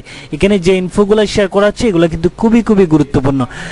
তার মানে দেখেন, যে সকল মৌলের পারমাণবিক সংখ্যা 82-র চেয়ে বেশি হবে, কেবল সে সকল মৌল তেজস্ক্রিয় হতে পারে। তবে একটা ব্যতিক্রম আছে, ব্যতিক্রমটা দেখেন 6 কার্বন 14, এটা হচ্ছে ব্যতিক্রম। এমনি নরমালি হচ্ছে যে সকল মৌলের পারমাণবিক সংখ্যা 82-র বেশি সে সকল মৌল হচ্ছে তেজস্ক্রিয়, বাট একটা ব্যতিক্রম আছে, ব্যতিক্রমটা একটু মনে রাখবেন। 6 কার্বন 14, ঠিক আছে, 14 পারমাণবিক ভর এবং পারমাণবিক সংখ্যা হচ্ছে 6। যেহেতু আমরা বলেছি পারমাণবিক সংখ্যা 82-র চেয়ে বেশি হবে, বাট কার্বনের এটার ক্ষেত্রে দেখেন পারমাণবিক সংখ্যা নাম্বার 6, এই জন্য এটা হচ্ছে কি ব্যতিক্রম। দেন দেখেন 2 নম্বর যে পয়েন্টটা আপনাকে মাথায় রাখতে হবে সেটা হচ্ছে ভাইয়া তেজস্ক্রিয়তা হচ্ছে একটা সম্পূর্ণ নিউক্লিয় ঘটনা। কি ঘটনা ভাইয়া? তেজস্ক্রিয়তা হচ্ছে মূলত একটা সম্পূর্ণ নিউক্লিয় ঘটনা। এই তেজস্ক্রিয়তার মাধ্যমে একটা নিউক্লিয়াসের ভাঙনের ফলে, এই তেজস্ক্রিয়তায় মূলত একটা নিউক্লিয়াসের ভাঙনের ফলে একটা মৌল আরেকটা নতুন মৌলে কি হয় ভাইয়া? পরিণত হয়। এই জিনিসগুলো মাথায় রাখবেন। তেজস্ক্রিয়তা হচ্ছে পরমাণুর একটা স্বতঃস্ফূর্ত নিউক্লিয়াসের ভাঙনের ঘটনা, ঠিক আছে। দেন 3 নম্বর যে পয়েন্টটা মনে রাখতে হবে সেটা হচ্ছে তেজস্ক্রিয়তার এসআই একক হচ্ছে ব্যাকেরেল। তেজস্ক্রিয়তার এসআই একক কি? ব্যাকেরেল। এটা খুবই খুবই গুরুত্বপূর্ণ, বিভিন্ন টাইমে বিশ্ববিদ্যালয়ে ভর্তি পরীক্ষা এসেছিল। নিচের কোনটি তেজস্ক্রিয়তার এসআই একক? তেজস্ক্রিয়তার একক হচ্ছে ভাইয়া ব্যাকেরেল। এটা ছাড়াও তেজস্ক্রিয়তা সম্পর্কিত আরো অনেক ইনফরমেশন আপনি জানেন। তেজস্ক্রিয় পদার্থ সাধারণত আলফা, বিটা, গামা এই 3 ধরনের রশ্মি কি করে? বিকিরণ করে। আলফা, বিটা, গামা, এগুলোও মনে রাখবেন। পাশাপাশি এখানে যে 3টা ইনফরমেশন দিয়েছি আমি, এই 3টা ইনফরমেশন খুবই খুবই গুরুত্বপূর্ণ আপনার সামনের ভর্তি পরীক্ষার জন্য। সো দেখেন, তো আমরা যদি এই কোয়েশ্চেনটা সলভ করি, দেখেন ভাই কোয়েশ্চেনটা তেজস্ক্রিয়তা হলো, তো আমরা দেখলাম এই বি অপশনে যেটা আছে তেজস্ক্রিয়তা হচ্ছে মূলত পরমাণুর নিউক্লিয়াসের স্বতঃস্ফূর্ত কি? ভাঙন। এই যে বি অপশনটা, তেজস্ক্রিয়তা হচ্ছে মূলত পরমাণুর নিউক্লিয়াসের স্বতঃস্ফূর্ত ভাঙন। এটার ফলে একটা নিউক্লিয়াস ভেঙে গিয়ে একটা মৌল নতুন আরেকটা মৌলে কি হয়? পরিণত হয়। এই তেজস্ক্রিয়তার মাধ্যমে নিউক্লিয়াসের ভাঙনের ফলে একটা মৌল নতুন আরেকটা মৌলে কি হয়? পরিণত হয়। পাশাপাশি ইনফরমেশনগুলো মনে রাখবেন যে পারমাণবিক সংখ্যা 82 এর চেয়ে যাদের বেশি সে সকল মৌল কেবল তেজস্ক্রিয় হতে পারে। একটা এক্সেপশনাল কেজ আছে এবং একটা নিউক্লিয় ঘটনা তেজস্ক্রিয়তাটা, এবং এসআই এককটা মনে রাখলেই চলবে। ওকে, নেক্সট আরেকটা কোয়েশ্চেন সলভ করবো আমরা ভাইয়া। কোয়েশ্চেনটা দেখেন, 6650 অ্যাংস্ট্রম তরঙ্গ দৈর্ঘ্যের প্রোটনের গতিশক্তি কত? দেখেন কোয়েশ্চেনটা ভাই, এটা একটা কোয়েশ্চেন কিন্তু প্রায় সময় দেখা যায়। 6650 অ্যাংস্ট্রম তরঙ্গ দৈর্ঘ্যের প্রোটনের গতিশক্তি কত? তো এই টাইপের কোয়েশ্চেনগুলো সলভ করার জন্য ভাই আপনাকে প্রথমে সিম্পল 2টা একক কনভার্টার জানতে হবে। ফার্স্ট জানতে হবে সেটা হচ্ছে, এগুলো হয়তো আপনার জানা আছে, তারপর আমি কোয়েশ্চেন ব্যাংকিং সলভিং এর সুবিধার্থে আপনাকে একটু রিমেম্বার করে দিচ্ছি। 1 অ্যাংস্ট্রম সমান হচ্ছে tan ইনভার্স 8 সেন্টিমিটার অথবা হচ্ছে tan ইনভার্স 10 মিটার। এগুলো অনেক সময় কোয়েশ্চেনে এটা দিয়েও কিন্তু কোয়েশ্চেন হয়, যে কোয়েশ্চেনগুলো হয় 1 অ্যাংস্ট্রম সমান হোয়াট, এভাবে দেওয়া থাকে। সেন্টিমিটার এককে হলে tan ইনভার্স 8 সেন্টিমিটার, আর যদি মিটার এককে থাকে তাহলে সেটা হচ্ছে tan ইনভার্স 10 মিটার। এই জিনিসটা দরকার পড়বে আমাদের। আরেকটা কনভার্টার দরকার পড়বে, সেটা হচ্ছে 1 ইলেকট্রন ভোল্ট সমান হচ্ছে 1.6 ইন্টু tan ইনভার্স 19 জুল। হ্যাঁ, 1.6 ইন্টু tan ইনভার্স 19 জুল। এটা মনে রাখবেন 1 ইলেকট্রন ভোল্ট সমান। এগুলোও কিন্তু সরাসরি কোয়েশ্চেনে দেওয়া থাকে। হ্যাঁ, দ্যাটস ওয়াই আপনাকে এই জিনিসগুলো মাথায় রাখবেন, এই ক্ষেত্রেও কাজে লাগবে আর যে কোনো কোয়েশ্চেন সলভিং এর ক্ষেত্রেও কাজে লাগবে। তো দেখেন আমাকে যে কোয়েশ্চেনটা বলেছে ভাই 6650 অ্যাংস্ট্রম তরঙ্গ দৈর্ঘ্যের প্রোটনের গতিশক্তি বের করতে হবে। তো দেখেন ভাইয়া, আমরা এই টাইপের কোয়েশ্চেনগুলো সলভ করার জন্য গতিশক্তির একটা সূত্র জানি। সূত্রটা কি? E is equal to hc divided lambda. hc divided কি? ল্যামডা। এখানে h কি বলেন তো ভাইয়া? প্লাঙ্কের ধ্রুবক। h কি বলেন তো ভাইয়া? প্লাঙ্কের ধ্রুবক। আর সি কি বলেন তো ভাইয়া? আলোর গতিবেগ। সি কি বলেন তো ভাইয়া? আলোর গতিবেগ। ওকে, আর এইচ হচ্ছে ভাইয়া প্লাঙ্কের ধ্রুবক। এই যে এইচ এবং সি, প্লাঙ্কের ধ্রুবক এবং আলোর গতিবেগ, এই দুটার মান কিন্তু আমাদের প্রায় সময় মুখস্থ থাকে, ঠিক আছে। অনেক সময় দেখা যায় যে কোয়েশ্চেনগুলো সরাসরি প্লাঙ্কের ধ্রুবক দিয়ে কোয়েশ্চেন হয়, নিচের কোনটি প্লাঙ্কের ধ্রুবক, অথবা প্লাঙ্কের ধ্রুবকের মান নিচের কোনটা, ঠিক আছে। তো সো দ্যাটস ওয়াই সেক্ষেত্রে আপনি জিনিসগুলো মুখস্থ রাখবেন, আপনার ম্যাথমেটিক্যাল টার্ম সলভ করতে গিয়েও দরকার পড়বে। প্লাঙ্কের ধ্রুবক এস এর মানটা মুখস্থ করবেন 6.63 into tan inverse 34 joule per second. Joule কি? Per second. আর আলোর গতিবেগ সি এর মান, এগুলো তো আমরা মুখস্থ আছে 3 ইন্টু 10⁸ মিটার পার সেকেন্ড। ওকে, দেখেন তার মানে আমরা 2টা মান পেয়ে গেলাম ইকুয়েশনের। আরেকটা মান সেটা হচ্ছে কি? ল্যামডা। ল্যামডার মান আমাকে ইকুয়েশনে বলে দিয়েছে 6650 অ্যাংস্ট্রম তরঙ্গ দৈর্ঘ্য। তরঙ্গ দৈর্ঘ্য ল্যামডার মানটা এখন আসেন আমাকে বলছে কত ভাইয়া? 6650 অ্যাংস্ট্রম। এখন এই অ্যাংস্ট্রমকে আমাদেরকে মিটারে কনভার্ট করতে হবে। তো 6650 অ্যাংস্ট্রমকে যখন আপনি মিটারে কনভার্ট করবেন, আমরা দেখেছিলাম 1 অ্যাংস্ট্রম সমান হচ্ছে tan inverse tan metre, sorry এটা হবে 6650 ইন্টু কত হয়ে যাবে ভাইয়া tan ইনভার্স tan কি মিটার, কারণ এটাকে অ্যাংস্ট্রম থেকে কোথায় নিয়ে যেতে হবে ভাইয়া মিটার এককে। তো আমি সেই জন্য আপনাকে প্রথমেই বলেছিলাম 1 অ্যাংস্ট্রম সমান হচ্ছে tan ইনভার্স কত ভাইয়া tan মিটার। সো আমরা সেই কাজটাই করলাম, এই তরঙ্গ দৈর্ঘ্য ল্যামডার মান যেটা অ্যাংস্ট্রমে দেওয়া আছে সেটাকে মিটারে কনভার্ট করে নিলাম। এখন জাস্ট আপনি ইকুয়েশনের মানগুলো বসিয়ে কোয়েশ্চেনটা সলিউশন করলে অ্যান্সারটা পেয়ে যাবেন। তবে অ্যান্সার পাবেন না, এখানে আরেকটা জিনিস আপনাকে দেখতে হবে। দেখেন আমি যদি মানগুলা বসাই 6.63 ইন্টু tan ইনভার্স 34 ইন্টু আলুর ব্যাগ সি এর মান হচ্ছে 3 ইন্টু tan টু দি পাওয়ার 8 আর ল্যামডার মান হচ্ছে 6650 ইন্টু tan ইনভার্স tan। ওকে, আপনি যখন কাজ করবেন, কাজ করে আপনি যেটা পাবেন সেটা হচ্ছে ভাইয়া 2.99 ইন্টু হচ্ছে tan ইনভার্স 19 জুল, এই মানটা পাবেন। ওকে, 2.99 ইন্টু tan ইনভার্স 19 জুল। এখন দেখেন আপনার কোয়েশ্চেনে যে মানটা দেওয়া আছে ভাই সেটা কিন্তু জুল এককে নাই, সেটা কিন্তু দেখেন অপশনগুলো কিন্তু ভাইয়া ইলেকট্রন ভোল্ট এককে আছে। কি এককে আছে ভাইয়া? ইলেকট্রন ভোল্ট এককে। বাট আপনি কোয়েশ্চেন সলিউশন করে যে মানটা পেয়েছেন সেটা কিন্তু জুল এককে। তার মানে এই জুল এককের যে মানটা এটাকে আপনাকে ইলেকট্রন ভোল্ট এককে কনভার্ট করে নিতে হবে। সেজন্য আমি আপনাকে প্রথমেই বলেছিলাম এই যে কনভার্টার 1 ইলেকট্রন ভোল্ট সমান হচ্ছে 1.6 ইন্টু tan ইনভার্স কত 19 জুল। এখন আপনি এই জুলকে যখন ইলেকট্রন ভোল্টে কনভার্ট করবেন তার মানে আপনাকে 1.6 ইন্টু tan ইনভার্স 90 জুল দিয়ে কি করতে হবে ভাইয়া? এই মানটাকে ভাগ করতে হবে। কি করতে হবে? ভাগ করতে হবে। 1.6 into tan inverse 19, tan inverse 19 কাটা যাবে, এই 1.6 দিয়ে 2.99 কে ভাগ করলে আপনার থাকবে হচ্ছে 1.869 ইলেকট্রন ভোল্ট। আশা করি বুঝতে পেরেছেন। অর্থাৎ কোয়েশ্চেনগুলো সলভিং করতে আপনাকে খেয়াল করতে হবে যে আপনার অপশনে যে মানগুলো দেওয়া আছে সেটা কোন এককে আছে। এই জিনিসগুলো কিন্তু খুবই খুবই ইম্পর্টেন্ট। সো আপনি দেখবেন যে অপশনে যে মানগুলো দেওয়া আছে যে এককে থাকবে আপনাকে কোয়েশ্চেন সলিউশন করে সেই এককেই কনভার্ট করে নিতে হবে। তো আমরা দেখলাম 6650 অ্যাংস্ট্রম তরঙ্গ দৈর্ঘ্যের প্রোটনের গতিশক্তির মান হচ্ছে ভাই কত? 1.869 ইলেকট্রন ভোল্ট। আশা করি আপনি বুঝতে পেরেছেন। আপনাকে জাস্ট এখানে কয়েকটা জিনিস আমি একটু রিমেম্বার করিয়ে দিলাম। এই যে কনভার্টারগুলো আপনি সলিউশন জানেনই, বাট আমি একটু রিমেম্বার করে দিলাম। এই যে কনভার্টার 1 অ্যাংস্ট্রমের কনভার্টার, 1 ইলেকট্রন ভোল্টের কনভার্টার, আর এই যে প্লাঙ্কের ধ্রুবক এস এর মান, এগুলো মুখস্থ রাখবেন আর ইকুয়েশনটা মাথায় রাখলে এই টাইপের কোয়েশ্চেনগুলো ইজিলি সলভ। ওকে, নেক্সট আরেকটা কোয়েশ্চেন সলভ করব আমরা ভাইয়া এই ভিডিওর সর্বশেষ কোয়েশ্চেন। এই কোয়েশ্চেনটা দেখেন, একটি বহুস্থির উপগ্রহের পর্যায়কাল কত? একটি বহুস্থির উপগ্রহের পর্যায়কাল কত? অ্যাকচুয়ালি ভাই এই টাইপের কোয়েশ্চেনগুলো মুখস্থ টাইপের কিছু কোয়েশ্চেন, এইসব ইনফরমেশন অ্যাকচুয়ালি মুখস্থ রাখা শ্রেয়। যদি মুখস্থ রাখতে পারেন তাহলে ইজিলি খুব অল্প সময়ে কোয়েশ্চেনগুলো সলভ করা যায়। তো আমাদের অ্যাকচুয়ালি এই জিনিসগুলো ইনফরমেশনগুলো মুখস্থই থাকে, আমরা সবাই জানি, অনেকবার পড়েছি। একটা বহুস্থির উপগ্রহের পর্যায়কাল হচ্ছে কত ভাই? 24 ঘন্টা, 24 hours. Okay, today up to this. পরবর্তী ভিডিও দেখার আমন্ত্রণ জানিয়ে আজকের ভিডিওটা এখানেই শেষ করছি। Thanks for watching the video.